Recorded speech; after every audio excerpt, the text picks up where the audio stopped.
Naglabas ng storm surge warning sa ilang 14 na lugar sa Pangasinan dahil sa bagyong Nika.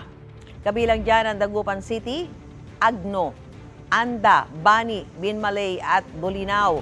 Pati na rin ang Burgos, Alaminos City, Dasol, Infanta, Labrador, Lingayen, San Fabian at Sual.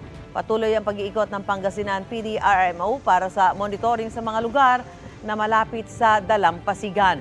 Nakahanda rin sila para sa paglilikas ng mga residente.